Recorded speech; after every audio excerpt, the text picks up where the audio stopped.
आज विश्व पर्यावरण दिवस के अवसर पर उत्तर प्रदेश की राजधानी में यूपी भाजपा प्रदेश मुख्यालय में बीजेपी प्रदेश अध्यक्ष भूपेंद्र सिंह चौधरी ने पर्यावरण दिवस के अवसर पर भाजपा प्रदेश मुख्यालय के परिसर में आंवला का पौधा लगाकर वृक्षारोपण अभियान कार्यक्रम का शुभारंभ किया। प्रदेश अध्यक्ष के वृक्षारोपण के बाद प्रधानमंत्री नरेंद्र मोदी की 11 साल के कार्यकाल पूर्ण होने पर अब यूपी भाजपा प्रदेश भर में एक अभियान के तहत वृक्षारोपण अभियान को चलाएगी। इस मौके पर यूपी भाजपा प्रदेश अध्यक्ष भूपेंद्र सिंह चौधरी ने अपने बयान में कहा कि विश्व पर्यावरण दिवस के अवसर पर एक पेड़ मां के नाम अभियान आज से प्रारंभ हुआ है।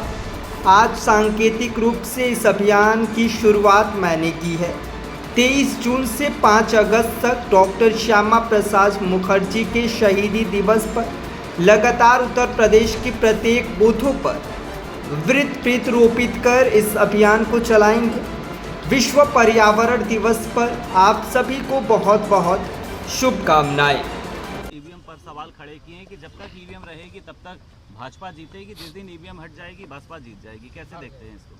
अब आपने देखा, हम लंबे समय से देश के सभी नागरिक मतदाता भाई बहन लंबे कालखंड से ईवीएम के माध्यम से अपने मतों का प्रयोग करके इस लोकतंत्र की धारा में अपनी सहभागिता प्रदान करते रहे। भारतीय जनता पार्टी हम लंबे समय से देश की राजनीति में है, चुनावी राजनीति में है। आपने देखा होगा, मुझे लगता है कि पिछले 20-25 वर्षों से ईवीएम का इस्तेमाल हो रहा है। 2002 के चुनाव, 2007 के चुनाव, 2009 के चुनाव, 2012 के चुनाव लंबे कालखंड तक ईवीएम से हुए हैं और अब तक हो रहे हैं। ये विपक्ष का एक एजेंडा है कि जब जीतेंगे तो अपने पुरुषार्थ से जीतेंगे, उसकी कोई चर्चा नहीं करेंगे। जब हारेंगे तो ईवीएम, सरकारी संस्था, सरकारी मिशनरी सबको दोषारोपण करेंगे। मेरा सभी विपक्षी दलों के नेताओं से आग्रह है कि अभी लोकसभा चुनाव के बाद 4 विधानसभाओं के चुनाव हुए, तो 4 में 3 में भारतीय जनता पार्टी एनडीए को बढ़त मिली है और 1 में झारखंड में कांग्रेस समर्थित गठबंधन को बढ़त मिली है। अभी आपने लोकसभा के चुनावों के परिणाम देखे, उत्तर प्रदेश सहित देश में जिस प्रकार के परिणाम आए, तो उस समय तो किसी ने, देश के किसी भी विपक्षी दल ने ईवीएम की भूमिका को लेकर प्रश्न नहीं खड़े करे।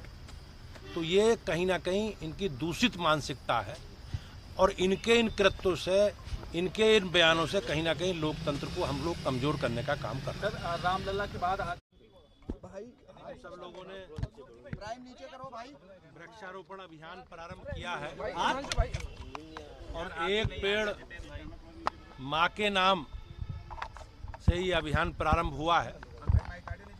आज हमारी पार्टी ने सभी सांकेतिक रूप से ये अभियान प्रारंभ किया है। प्रदेश कार्यालय पर वृक्षारोपण और हमारे सभी जिलाध्यक्षों ने सभी जिलों में वृक्षारोपण करके इस अभियान को प्रारंभ किया है। हम लोग 23 तारीख से डॉक्टर श्यामा प्रसाद मुखर्जी जी के बलिदान दिवस के कार्यक्रम से 5 अगस्त तक लगातार इस अभियान को प्रत्येक बूथ पर अधिक से अधिक कार्यकर्ताओं के द्वारा वृक्षारोपण हो, इस अभियान के साथ हम सब लोग जुड़े हैं। आज के इस अभियान के माध्यम से आज विश्व पर्यावरण दिवस की बहुत बहुत शुभकामनाएं और हम सब लोग संकल्पित हैं कि वृक्षारोपण अभियान और एक पेड़ मां के नाम के माध्यम से इस अभियान को हम घर घर ले जाकर जागरूकता फैलाने का काम भी करेंगे और वृक्षारोपण अभियान को सफल बनाएंगे। लोगों की देश की आस्था से जुड़ा विषय है और मुझे ये गर्व की बात है कि ये सब मोदी जी और योगी जी के कालखंड में हुआ है और कहीं ना कहीं हमारी जो परंपरा है, हमारी संस्कृति है, जो हमारी विरासत है, उसको लेकर हम लोग आगे बढ़ रहे हैं। पहलगाम की घटना को लेकर के भी उन्होंने, मायावती ने एक सवाल खड़ा किया है कि हमारे देश की सीमाएं जो है वो सुरक्षित नहीं, इसलिए लगातार ये घटनाएं हो रही हैं। अब मायावती जी को अभी तत्कालिक घटनाओं का ध्यान रहा होगा। आप पुराने अगर इतिहास में जाएंगे तो किस प्रकार से मुंबई में हमले हुए, किस प्रकार से देश के अनेकों भागों में बम विस्फोट हुए और किस प्रकार से कहीं आतंकवादी घटनाएं लगातार होती थी। लेकिन जब से माननीय प्रधानमंत्री जी के नेतृत्व में सरकार आई है, हमने आतंकवादियों को और आतंकवाद को उन्हीं की भाषा में जवाब देना प्रारंभ किया। सर, आज सीएम योगी का जन्म